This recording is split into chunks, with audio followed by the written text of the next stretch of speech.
a case of a dichotomy between the way in which someone projects themselves, and when we say someone, we mean Hugh Edwards, a family man, upright, an elder of the Church of Wales, and then this kind of behaviour. I mean, there's a lot, I think, to see here, not nothing to see. No, I'm not saying there's nothing to see, but the implication was absolutely that there was some form of criminal behaviour that was involved in this, because the victim was supposedly 17 years old and Hugh Edwards was a lot older. That was a suggestion and part of the story. Sure, but there was, at least we can now say that it's very clear that there was at least little to no evidence that there was any criminal behaviour that took place here, and that is where I'm saying it was misreported, and that fed the Twitter furor, that fed the farce that we've seen over the last couple of days, where different presenters have had to come out and say it wasn't me because their families are being bombarded with allegations and abuse, and so I just think this whole thing has been disgusting. It's not played the British media or even the political scene in any good light. And what I'm particularly worried about, this should absolutely be investigated by the BBC internally. You're it will correct. be. It's about to be. And if there are any other,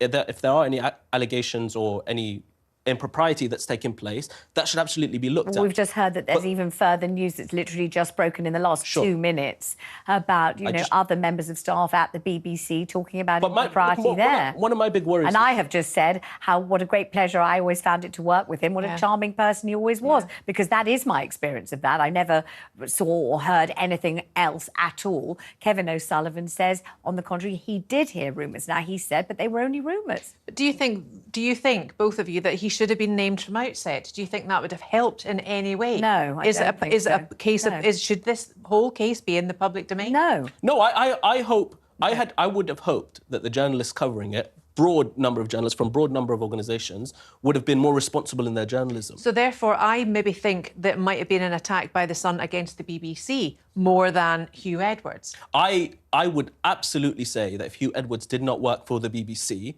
that the story would not have been presented, not just from The Sun, but would not have been presented in the same way. Yes, but that's because the BBC is an entirely different entity from any other organ of the media, and therefore... There is also a quiet campaign against the BBC, I think, to destroy the BBC's reputation. But let me just go back to our reporter, because if you're just tuning in, we have had confirmation in the last hour that Hugh Edwards has been named as the presenter at the centre of the BBC scandal. A reminder that only 2 weeks ago, the Star, one of the highest paid and most high profile at the corporation, was accepting an award for his work.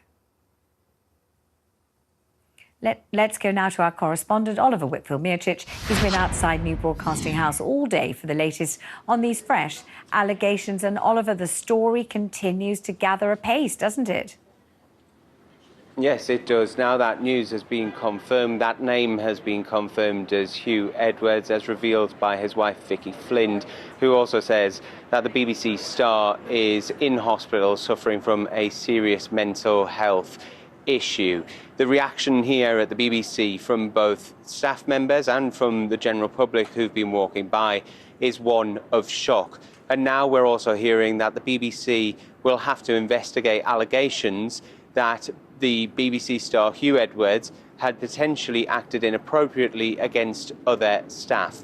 Now, this was a question which was posed to Tim Davie only yesterday during a briefing about the BBC's annual report. That question and answer session taking place virtually, which we were not allowed to record, so we couldn't play it out on screen. At that question, we were given the response by Mr. Davie that it was inappropriate to comment further. So he was asked specifically whether there were more complaints against either the presenter, the centre of these allegations, or any other presenter. And at that point, Mr. Davie said it would be inappropriate to comment. It is now clear that the BBC has had further allegations which has come into it. And the BBC will not only be looking at the first allegation that was made, there have been now 3 other people who've been identified, 1 by BBC News, 2 by the Sun newspaper, and now potentially more coming into the BBC themselves. All the while, there has been no official confirmation about what the future entails for Hugh Edwards. He has worked here for 39 years. He's been a stalwart of some of the biggest national events that we have seen by our national broadcaster.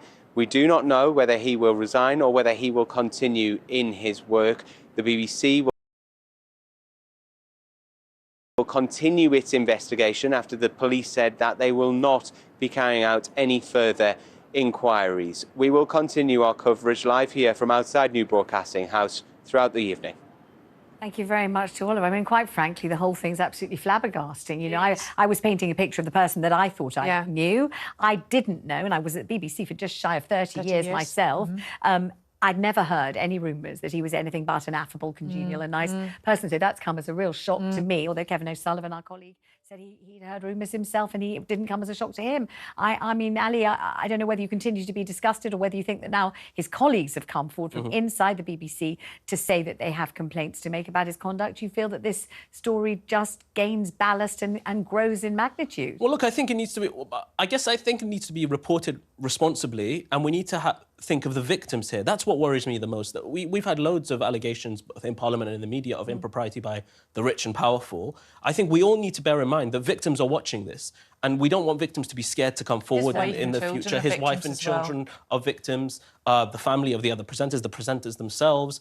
So I would desperately be begging everybody in the media and in the political circles to be wary that we don't want to send a message to victims around the country of improper activity, sexual assault and harassment, that they can't come forward. They absolutely can. We should take it seriously, but we should report it responsibly. I think this is being taken very seriously. I think it is being taken I think now it is. I thank you both so much for coming in. I really do. Thanks so much. If you're just tuning in, then we have had confirmation in the last hour that Hugh Edwards has been named as the presenter at the centre of the BBC scandal. A reminder that only 2 weeks ago, the star, one of the highest paid and most high profile at the corporation, was accepting an award for his work.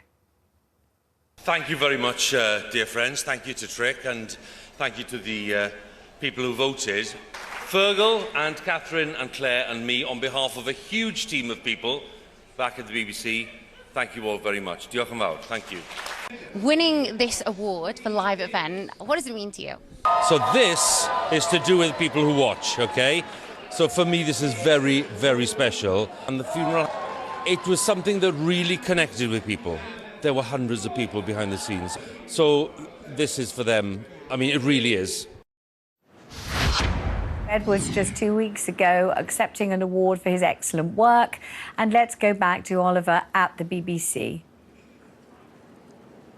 Yes, that's right, Vanessa. There has been so much speculation over the past 5 days. There has been wrongful names that have been put out, defamatory allegations made against other presenters, and now we finally have the name confirmed as Hugh Edwards. Important to note, the police say that they have found no potential criminality in their inquiries so far.